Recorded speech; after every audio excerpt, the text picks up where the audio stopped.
Picture this moment. Climber James Walker sets out to conquer Eagle Peak, a mountain that is unforgiving. But what if the mountain decides this path is not for him?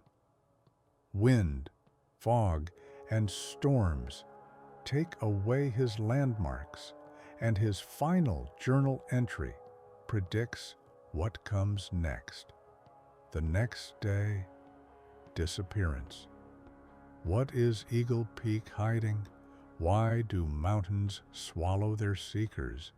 And who or what watches over those who dare to walk this path? When rescuers go searching, they encounter inexplicable phenomena. Stones with ancient symbols, vanished footprints, and shadows that hide in the fog. This is not just a search for one person. It is a struggle with something that defies understanding. Stay tuned to find out how this story ends.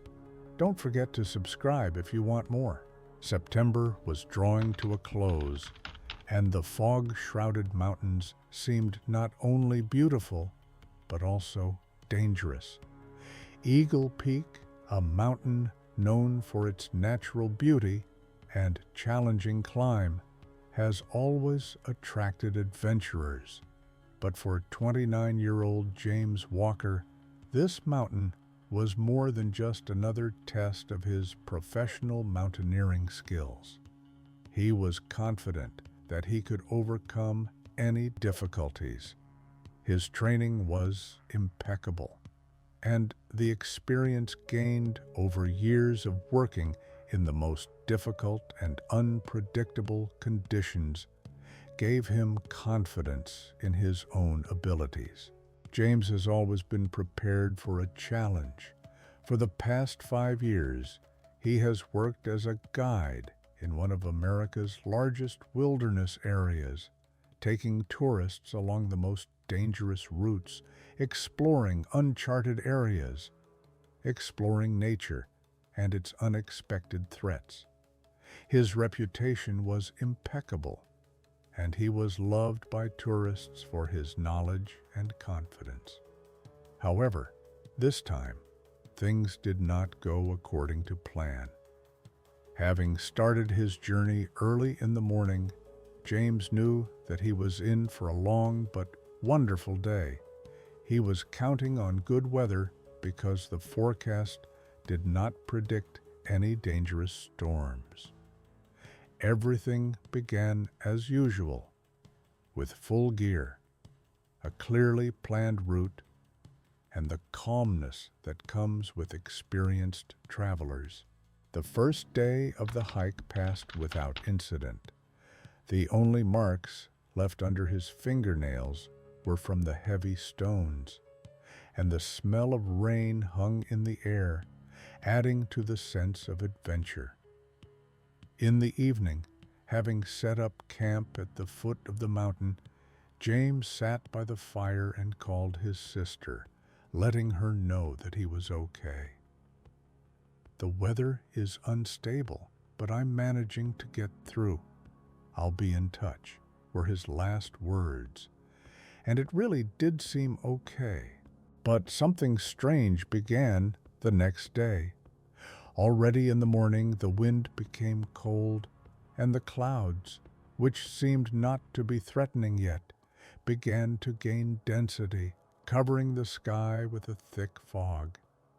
In such a state, danger on the mountain could be hidden in every detail, from rocks from which you could fall, to sudden changes in the weather that could hit without warning.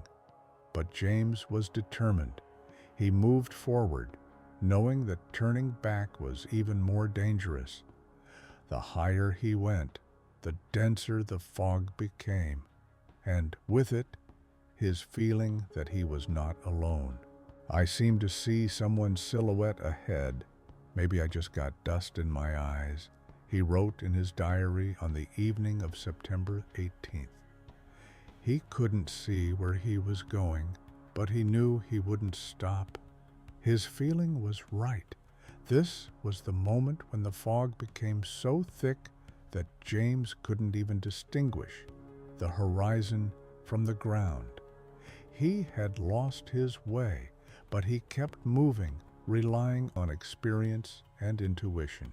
By the time morning broke on September 19th, the storm, which had clearly been gathering strength, had reached its peak. The wind became so gusty that James felt his body being pulled off course. His eyes watered from the freezing rain, and the snow he had not expected began to fall more frequently. But he had no intention of retreating. He had to reach the summit. It was dangerous to linger. His last diary entry was short and abrupt. "I'm on Eagle Peak. Everything is covered in snow. I've lost my bearings, but I'll go to the end. This is what I dreamed of." And at that moment, when James began to feel himself disappearing more and more around him, his connection with the world was interrupted. The signal was gone. The rescue services could not find him. The weather continued to deteriorate, but that was it. He did not contact again, did not return. The fog was his last trace. Its emptiness concealed not only the impossibility of finding a way, but also a feeling of something unknown, ominous, as if something from the depths of the mountains began to watch him, drawing him into its cold world. For several days, no one knew what had happened to James Walker. When his family learned of it, panic set in. Rescuers were sent, but the mountains remained silent. Strange things began to happen. People who went out to search began to notice inexplicable phenomena. The rescuers felt that they were not just looking for traces, but also becoming part of something that defied them. Nature was hiding answers deep within itself, and they were prepared for anything but what was happening in these mountains. The fog on Eagle Peak had left its mark, and that mark wasn't just a void, it was a vanishing point. Several days had passed since James Walker disappeared, and his family had begun to lose hope. The signal from his satellite phone had disappeared, and the last entry in his diary seemed like a prediction of disaster. But the disappearance of one person could not go unnoticed. Soon, a search operation was organized, and not only rescuers, but also journalists, local residents, and those who, for various reasons, were involved in this strange case, began to gather around this mysterious tragedy. On September 22nd, 4 days after the disappearance, a search party including experienced climbers and rescuers set out for the mountains. It was not the first disappearance in the area, but it was the most unexpected and disturbing. James was not only an experienced hiker, but also a professional. He knew how to deal with dangerous nature, how to read its signs. So his disappearance caused great concern among those who knew his reputation. The mountains that had seemed so unfriendly and mysterious were now the object of everyone's attention. Nature had never been gentle here, but now there was a sense of unease in the air, that something more was lurking behind it. Nature was unforgiving, and now everyone could see how it turned every trace into emptiness, no matter how hard they tried to find it. The rescue party that set out for Eagle Peak faced insurmountable difficulties. They started their search from the place where James had been last. There was nothing strange about his camp except for one detail. The tent was pitched as if its owner had left it there on purpose. The backpack was neatly folded next to it, as if James himself was going to return. But the strangest thing was the complete absence of traces of his presence. There were no footprints nearby, no traces of anything he might have left in the snow. An exceptionally strange feeling that nothing had been touched, as if he had disappeared into thin air. It seemed impossible. "Where is he?" one of the search party members asked quietly, looking around the camp. There was no answer.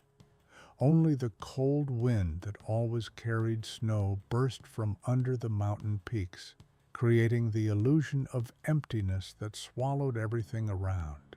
The difficulties of the search were not only physical, but also psychological.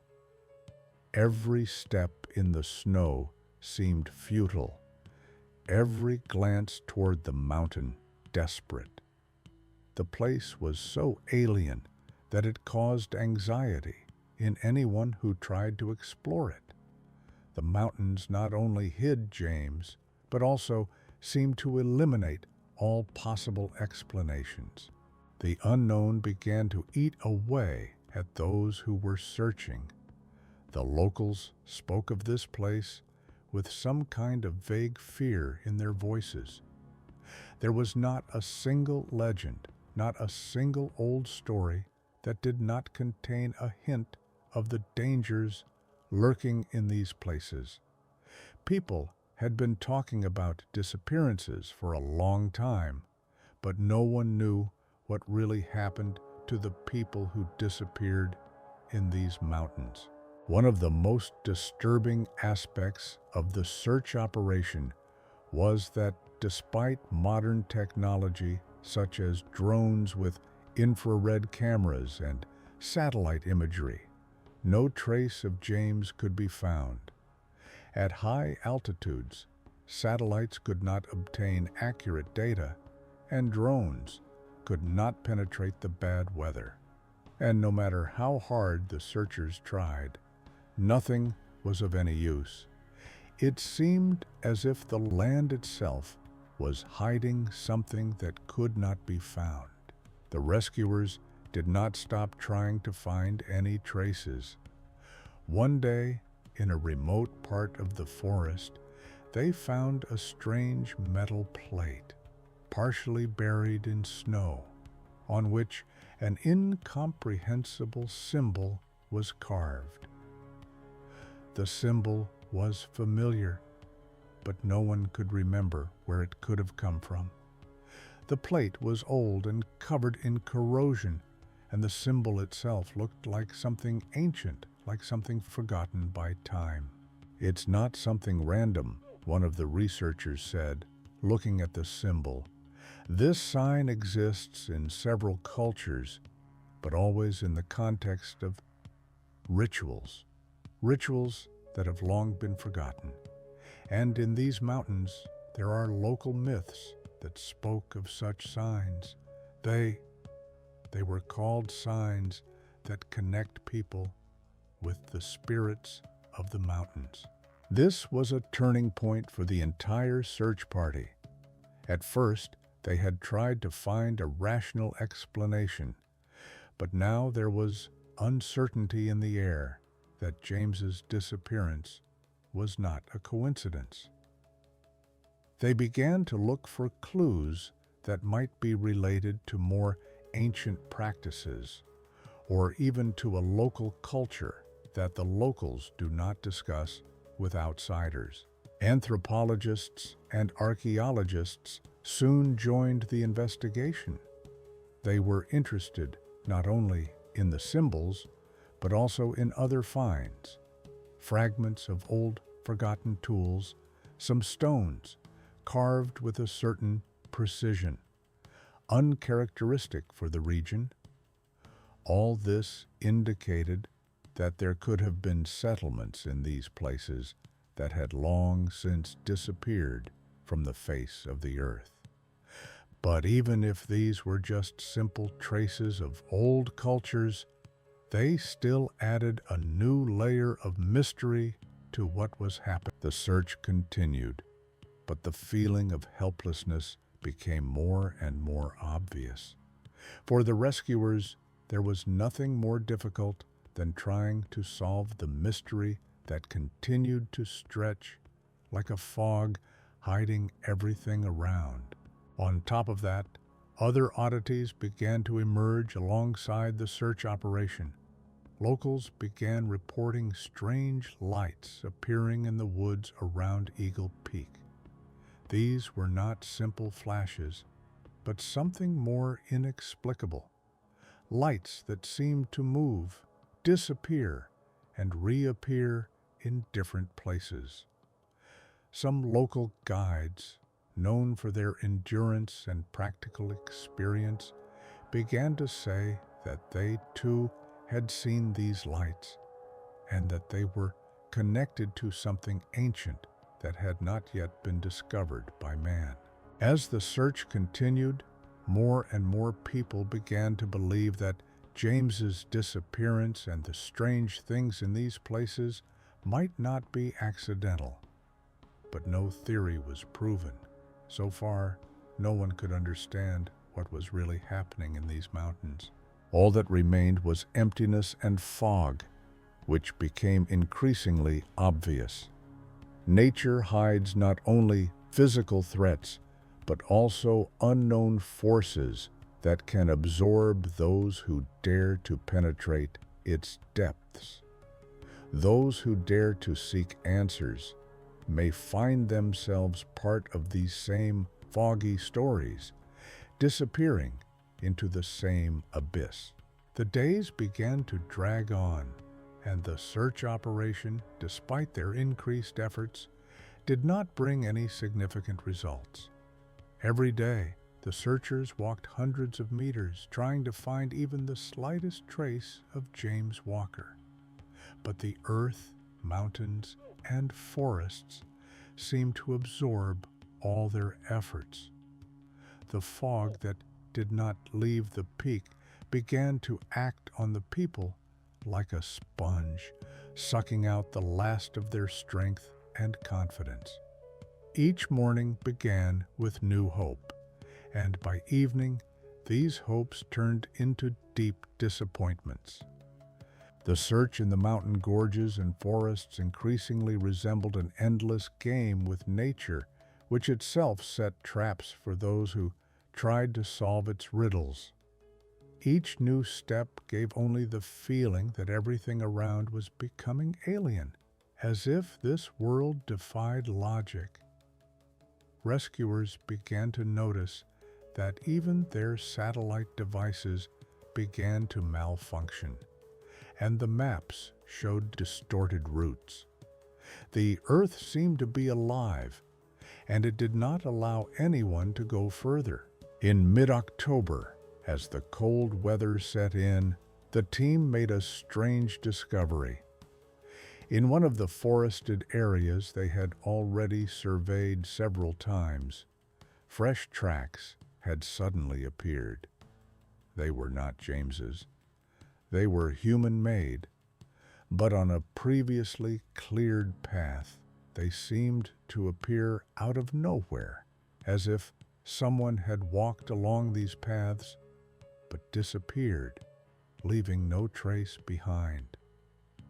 Each of these tracks did not match the normal pattern.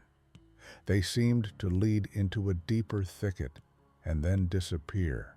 "That's impossible," said one of the search party members, Captain Ryan, looking at the tracks.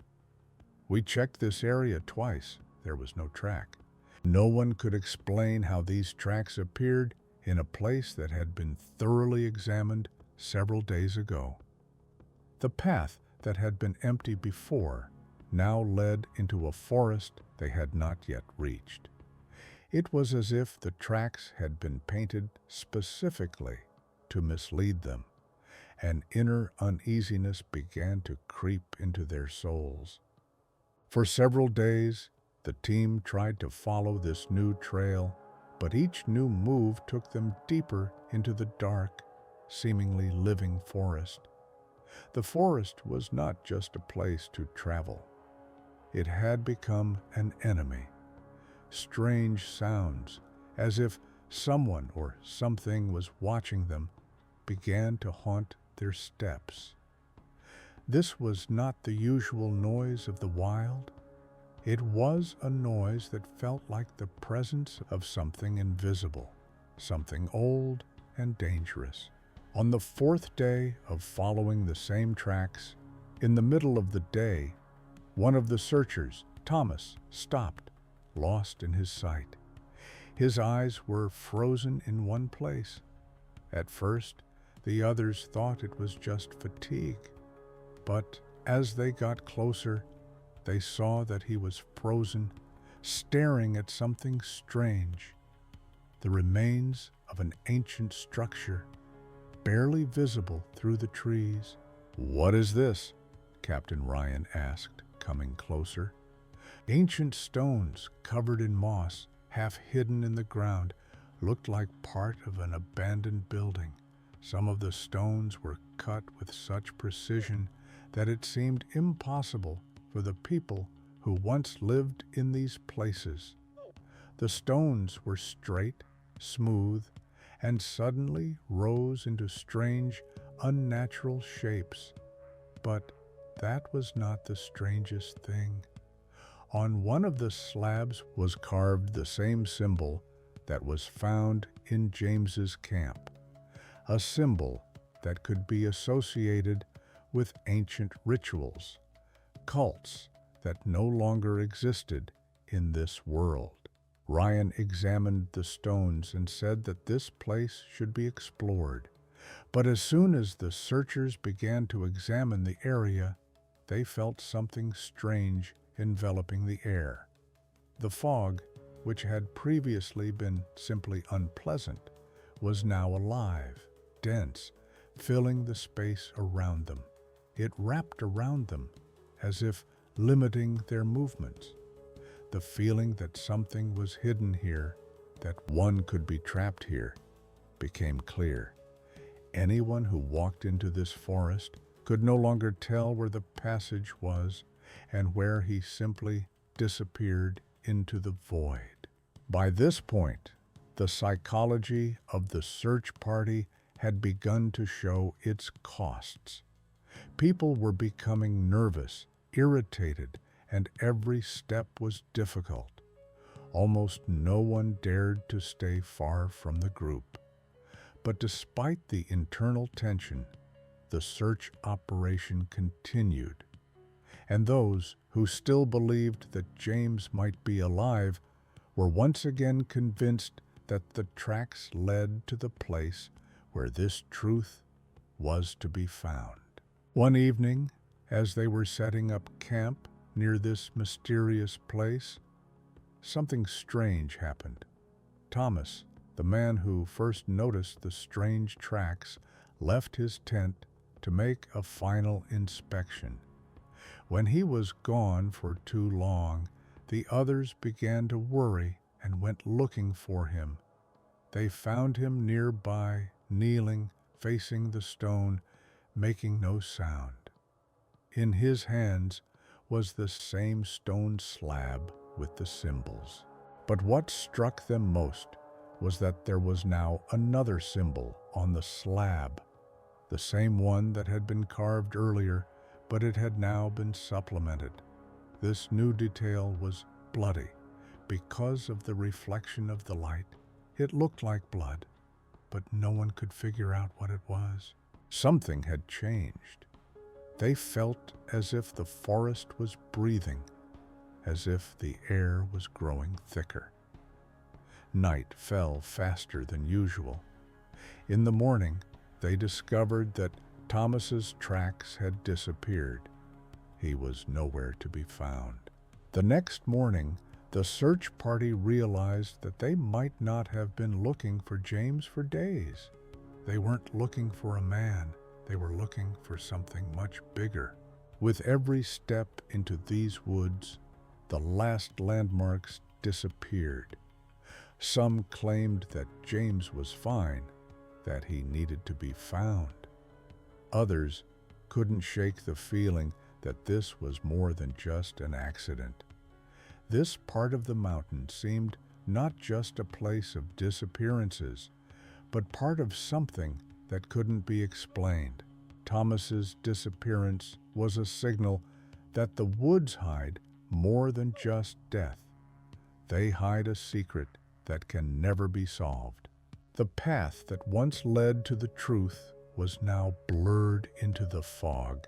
The loss of Thomas was a turning point in the search operation, where before everything had happened within the framework of a familiar search, with all its logical steps and methods. Now, every detail, every decision became part of an unimaginable mystery. The forest, which had previously seemed simply difficult and dangerous to travel, now seemed alive, watching and hostile. Ancient stones, symbols, disappeared people. All this came together to form a mosaic image of a place that defied human understanding. The rescuers began to doubt their own strength. Every day they became more and more nervous, not understanding how to continue the search. And the fog that shrouded the mountains, as if searching for answers, constantly filled their hearts with anxiety. Even those who once considered themselves indifferent to mysticism now could not get rid of the feeling that these forests were hiding something that they were not given to understand. Captain Ryan and his team began to move on, despite a growing sense of unease. Stopping was impossible. The crew began to realize that they could not retreat, not until they had at least one answer to the question that had held them captive from the start. But with each step, they became more and more lost, as if everything around their existence was becoming alien. After several days of searching, the group again encountered unpredictable phenomena. Along one section of the trail, they began to notice strange tracks. Not tracks that a person or animal might leave, but tracks that appeared and disappeared, as if they were left by the trees or the ground themselves. They were only light scratches on the bark of the trees, but they moved along the trail, creating the impression that someone or something invisible was following them, displacing reality. It was at this point, when everyone was starting to lose confidence, that the group encountered another discovery. On the edge of one of the paths, they found several strange objects, as if torn from reality. They were ordinary stones, but they had two clear, angular shapes, in no way connected with the nature of these places. Some of them were literally carved, chiseled with such precision that they could not have been created by ordinary people. These were not stones, but something more. Stones that seemed to belong to another world. In the center of this formation lay a dark, shiny metal plate. As Ryan approached the object, his skin tightened with tension. It was as if an invisible force was pushing him, forcing him to breathe faster. He reached out, and his fingers touched the surface of the metal. At that moment, the air around them became thick and cold, and the dark forest around them was filled with a strange sound a low, barely audible hum that was not a sound of ordinary nature. It was unnatural, as if from the depths of the earth. "What is it?" someone from the team asked, feeling a knot in their stomach with fear.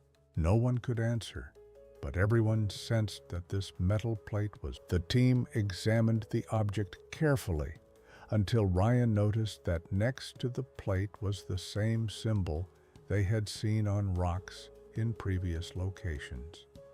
It was the same, old, unknown.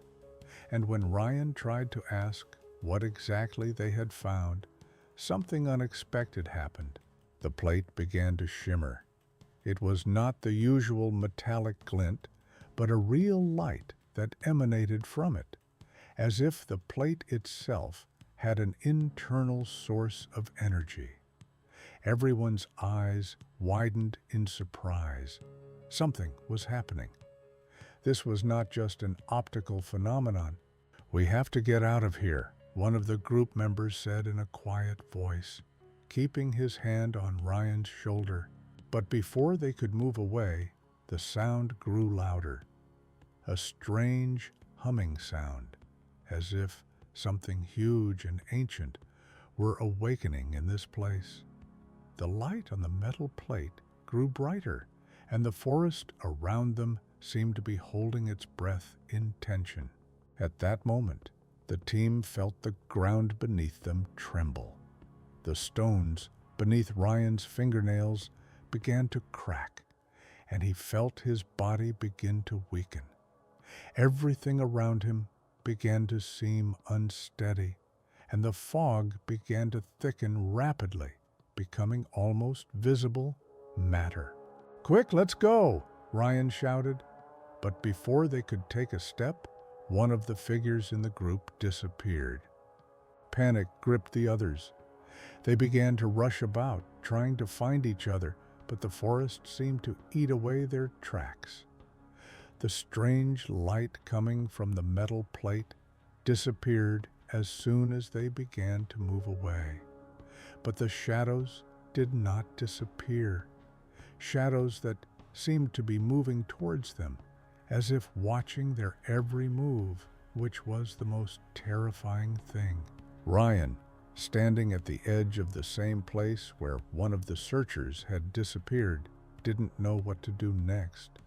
Fear and uncertainty were all mixed together. He could feel his hands starting to shake. This wasn't just death. This was something else. The forest had become dark, menacing, and uncertain. As he looked back, his gaze fell on the next step. Another symbol hidden in those terrifying trees. This sign was old, perhaps hundreds of years old, and it still meant something. But it was not just a symbolic legacy, but something far more terrifying. The search for James and Thomas was no longer simply a battle with nature. It was a confrontation with something far more ancient and powerful than man could comprehend. Soon, amidst this horror, the group began to lose touch with reality. It was as if the forest continued to consume them. The mystery beneath the surface of this place began to unfold into something that could not be called a simple riddle. It was an ancient, unknown force, leaving no trace, hidden in the very fabric of the earth. Panic gripped everyone after the disappearance of one of the group. Captain Ryan, despite his growing anxiety, resolutely ordered the team to gather and return to camp to recuperate and reconsider their next course of action. However, none of them could shake the feeling that they had already penetrated too deep into these lands. The forest, which had previously seemed simply dangerous and unfriendly, now felt like something alive and watching, something that existed beyond their understanding. Everything they saw defied logic, and every attempt to leave these places only increased the feeling that they could not escape. On the way back, the fog grew thicker and the air became thick and heavy. Every step seemed difficult, as if they were moving through an invisible barrier that prevented them from moving forward. The forest around them seemed alien, unnatural. The tree branches creaked, as if something large and dark was moving among them. And although they tried to find some explanation for what was happening, it eluded them like water through their fingers. The next morning, when they finally got to camp, Ryan ordered everyone to gather for a meeting. They couldn't waste any more time searching. Everyone had their own theory about what was going on, but no one could come up with a solution. "We're losing people. We're losing ourselves," Ryan said, looking at his companions. "It's time to realize that this isn't an accident. We've come to a place where other people have the same rules." One of the group, Jackson, sat silently and studied the map, which now seemed absurd and useless. All the landmarks they had used no longer matched reality. The path that had been marked on the map no longer existed, and those who tried to follow it seemed to disappear. Even electronic devices began to show strange signals, as if both satellites and maps were losing touch with reality. "Maybe we're not where we think we are," Jackson said, looking up from the map. "Or in the wrong time." Ryan fell silent. He himself felt that the land they were standing on was something else. It wasn't just mountains and forests. It was as if this place had been torn from the familiar world. All these disappearances, strange events, the symbols they found. Each new discovery only confirmed his fear that they were in the very center of something that could not be explained by any laws known to science. While they were discussing what to do next, what they noticed was actually happening in the air. At first, it was a quiet rustling among the trees, but the rustling grew louder, and as if in response to the noise, clouds began to move in from the horizon, blotting out the sun. Soon, the dark sky began to fill with thunderclouds, and although the forecast had not predicted a storm to arrive so soon, the first gust of wind hit. "The storm, it's coming," Ryan said, feeling the cold air rise around him. But something was wrong. This was no ordinary storm. This was something far more powerful. The wind was so strong it almost knocked them off their feet, and with each gust it seemed as if there was something more to it than just the elements. Ordinary storms could not cause such a sense of anxiety, but here, in these mountains, there was something different, something that could control not only the air, but their minds as well. Lightning began to strike the ground near the camp, and each time the light seemed more than just flashes. It grew brighter, blinding their eyes, and reflected more and more strangely off the snow that had suddenly begun to cover the ground. Soon they realized that the lightning and thunder were not just natural phenomena. It was as if they were guiding them, as if nature itself was trying to make them follow something they couldn't see. Ryan, despite his fear, ordered everyone to gather and move towards the source of the lightning. He knew that they would not be able to stay in camp for long in these conditions. But at the same time, there was a feeling that they were going not just to safety, but somewhere where every step would bring them closer to what they needed to know. Once they reached the rocky path, the storm soon died down. It was strange. The wind died down, but the sky remained dark, and around them, in this vague twilight, everything became even more vague. The feeling of following something invisible grew stronger with each passing minute. In the fog, they began to see lights that they could not explain. These lights flashed and disappeared in the air, and each of them seemed to be some kind of signal, an invitation. As the group moved on, Ryan felt the ground beneath his fingernails become wet and slippery. They came to the edge of a cliff, and what they saw made them stop in their tracks.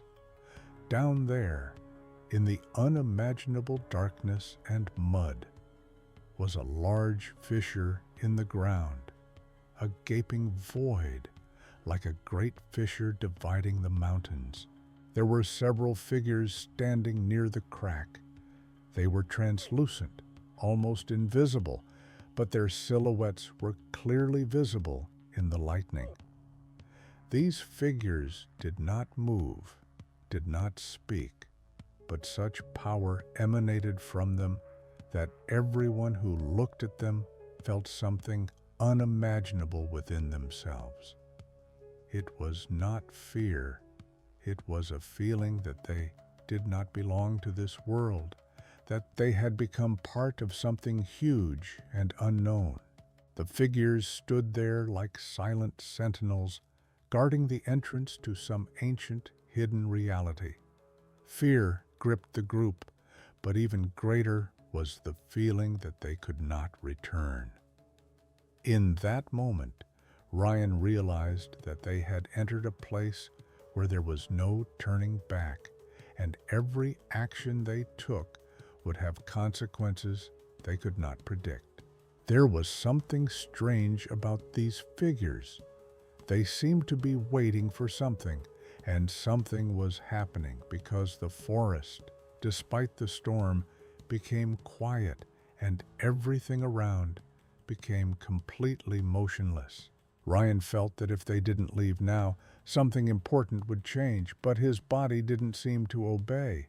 His steps led him to those very figures. He took a step forward. At that moment, everything around them began to crack, and as if something enormous had awakened in the earth, a noise arose that was almost unbearable. The earth beneath them began to tremble, and the very figure that had been standing next to the cliff slowly turned, and its eyes, if they could be called eyes, met his gaze. Then they realized that the storm was not just a natural disaster. It was a harbinger, a signal that something greater was to come, and that if they did not pass this moment, they would disappear, like those who had come before them. Lightning struck the ground more frequently, and the thunder grew louder. But despite this, Ryan and his team could not take their eyes off the figures standing on the edge of the cliff. Those who saw them could not understand what they were. They were translucent, almost merging with the fog, but at the same time they felt an immeasurable power, invisible but tangible. Their presence made the blood run cold. They were older than time, as if the mountains themselves had given birth to them, created them to watch over everything that happened in these lands. Ryan stood there spellbound, unable to move. His feet seemed rooted to the ground. He could feel the air around him growing heavy and thick, as if the world itself was about to stop. The rest of the group felt it too. The silence was strange, unnatural, and every step they took seemed to break the silence. Something was wrong. The figures didn't move, they didn't speak, but Ryan sensed that they were watching. It was as if they were waiting for something. And it wasn't about them. It wasn't their time. It wasn't their place. But in the back of his mind, there was another feeling. He was not here by chance. This moment, this encounter with whatever was on the edge of the cliff, was part of something bigger than just searching for a missing person. In these moments, time had no meaning. There was something here that crossed the boundaries of reality, connecting them to something ancient and unknown. Ryan took a step forward, unsure of what awaited him. As soon as his foot touched the ground, the thickening fog suddenly began to melt, revealing a dark abyss that seemed to swallow up the space around them. He felt the cold seeping into his bones. Everything that had come before, his past, his life, was gone, as if they had stepped over a threshold into another reality. And then they saw it, a huge crack in the ground that seemed to stretch, absorbing the lightning. It wasn't just empty space, it was something huge, hidden in the very center of the earth. Ryan felt a cold breath coming from the crack, as if the planet itself was exhaling the air created long ago. It wasn't just a place, it was a being that had existed long before man. "We have to get out of here," Jackson said, his voice shaking with fear. He, like the others, realized that they were in the wrong place at the wrong time. Their presence here was not welcome, but no one could move. Fear paralyzed them all. The fog began to thicken again, but this time it was not just a natural phenomenon. It was as if the darkness itself was trying to swallow them up, to force them to become part of this strange world they had barely begun to understand. And the shadows that moved around them grew clearer. The shadows were not part of the people. They were not just figures reflected in the lightning. They were something greater, something that was not human and did not exist in ordinary reality. They moved in circles without touching the ground, as if their feet were not in the world and they themselves were simply part of the air they could not understand. Ryan turned to his companions. He could see their fear, sense their confusion. It was something that defied explanation. He knew they couldn't leave this place without understanding what had happened, and even if they did, it wouldn't be the end. Suddenly, the figures standing on the edge of the cliff began to move. They didn't walk, they floated in midair, as if there was no ground, nothing to stop them. Ryan and his team stood there in a trance, unable to move. They couldn't see where the figures were going, but they felt their presence become viscous, like the darkness itself that enveloped this world. And then one of the figures came closer. It was not transparent like the others, but dense, black, with outlines that were difficult to make out. It was so huge that it seemed to absorb everything around it. "What do you want from us?"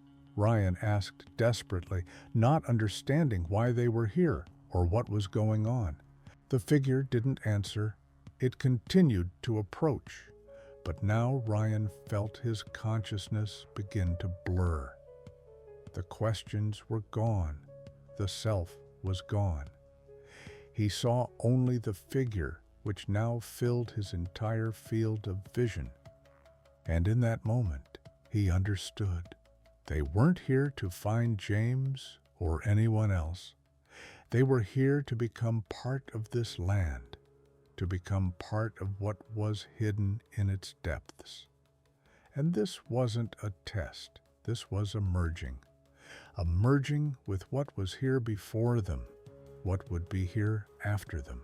The earth, these shadows, these figures, they existed long ago, before man, before reality existed, and they will not let themselves be forgotten. All they knew was not what they were meant to seek, but what they were meant to become. Ryan and his team looked at each other one last time, and with each look, they felt themselves disappearing, swallowed up by this world. The sky continued to darken, and though the storm was dying down, the sense of something invisible remained. Ryan and his crew stood frozen on the edge of the crack, feeling the reality around them begin to warp. Their steps, their every breath seemed unnatural, as if they were moving in another world where the laws of physics no longer applied. The shadows they had seen in the fog now seemed alive, as if they were part of the forest itself, part of the land itself. A strange silence filled the space, and no one could tell exactly how much time had passed since they had set foot on this edge. Ryan still couldn't understand what was happening. He felt his mind losing its bearings. Everything he knew about nature, about the world, seemed to be torn apart. These shadows, the figures that didn't seem to touch the ground, the symbols carved into the rocks. These couldn't just be the result of psychoses or old myths. This was a reality they weren't supposed to see, maybe. "We can't stay here," said one of the searchers, Jackson, looking at the crack and the figures that were still moving in the air, as if they were not bound to time and space. His voice was shaking, as if he himself was trying to find an answer to what was happening. "We have to leave, otherwise we'll disappear just like everyone else." But they couldn't leave. This realization came to Ryan with a clarity that was both terrifying and liberating. They couldn't leave. They weren't here by accident. This place they'd ended up in was a crossing point, a boundary they'd already crossed. There was no way back to the world they knew. They were part of something bigger, and even if they kept looking for a way out, they'd be following this invisible force that now controlled their every move. A paralyzing fear gripped the group. A few people began to panic, but Ryan felt it was no help. The fear was empty. These forces, these figures, did not seek them out.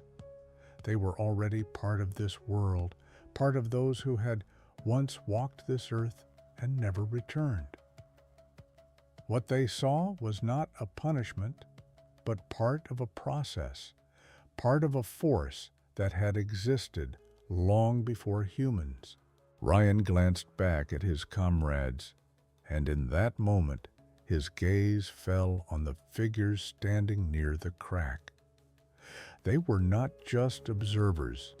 They had become part of this space, part of the land. He saw one of the figures slowly raise its hand, and the space around it distorted. It was not just a movement. It was a gesture that pulled everything alive, everything human, from the world around it and transformed it into something else, something eternal. He realized that they were no longer human. This was not just death. This was a merging, a transition into a world where there was no time or space. This was a crossing of the limit of no return. With each passing moment, they became part of these mountains, part of these shadows. "We're disappearing," Ryan whispered, not believing his words. He felt his own body losing strength, as if he were becoming part of this world, part of this foggy, cold void. But there was something else, too. In the deepest center of his consciousness, he knew that this transition was no accident. They had not simply disappeared. This was purpose. They had been connected to this place for a long time, perhaps even before they had begun searching for answers. And now they were part of what existed here, in these mountains, in these forests. When Ryan looked up to see his companions, he realized that they were not physically disappearing. They were becoming part of the land, part of an unimaginable, incomprehensible world that lay beyond their perception.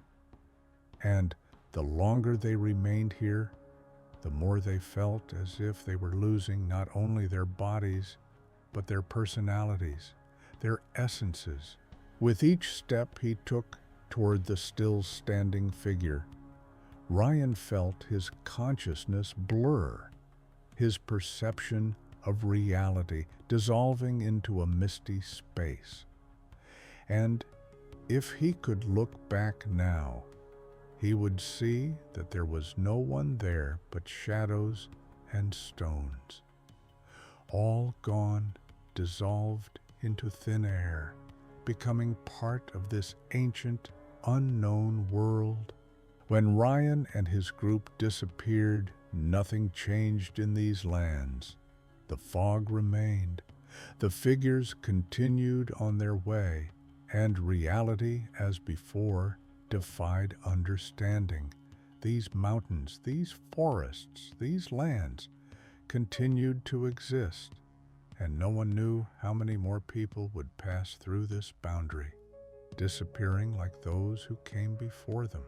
The earth has kept its secrets, and will always keep them. Several months passed, and the search operation, which had begun with the hope of success, was now considered a failure.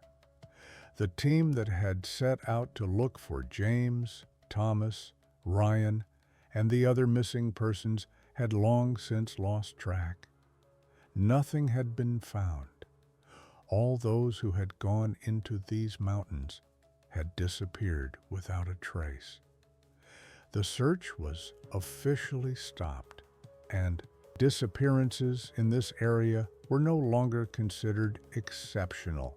But for those who remained, the story was not over. Relatives, friends, journalists, locals, they all continued to believe that somewhere out there in these mysterious lands, there were answers to be found. But with each passing month, people became less and less sure. The mountains swallowed up their efforts, and with each new season, the disappearances became more and more part of myth. The mountain wasn't just a place of disappearances. It was a place where time and space lost their structure, and in that unknown space, not only people disappeared, but also concepts themselves, concepts of existence, life, death. Many people went there hoping to find something. They looked for traces. They looked for meaning, but what did they actually find? No matter how hard they tried to believe in a simple explanation, they were still faced with the fact that what happened in these mountains was beyond human understanding. There were no answers. The nature of Yellowstone hid its secrets, not allowing them to be revealed. Absorbed in the fog, the vanished tracks were like a harbinger of the fact that this world was not just reality.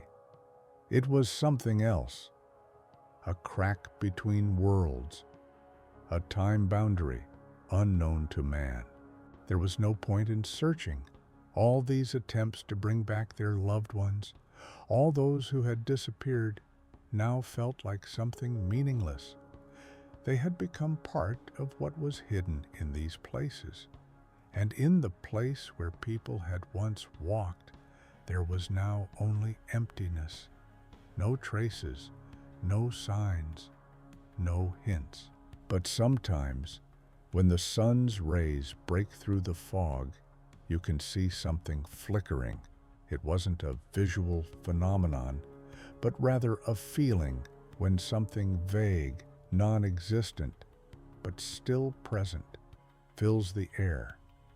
Those who return to these places after years begin to tell strange things. They feel a presence, as if someone is watching them. These are not spirits. This is not something supernatural. It is simply a feeling that some world is hidden from them, and that it continues to exist. The winds that blew during the last disappearance are now part of this air. This place lives, but it cannot be understood. For all those who once heard about James, Thomas, Ryan, the rescue team who were there, on these mountain trails, there is only one thing left. Their names will forever be on the lists of the missing, but they themselves will not leave until these places are forgotten. The Yellowstone Mountains will remain silent. The fog will not dissipate. Time will not stand still, and it will wait for no one. These lands may swallow all traces, but they will never remember those who came looking for answers. They will simply stand, and be silent.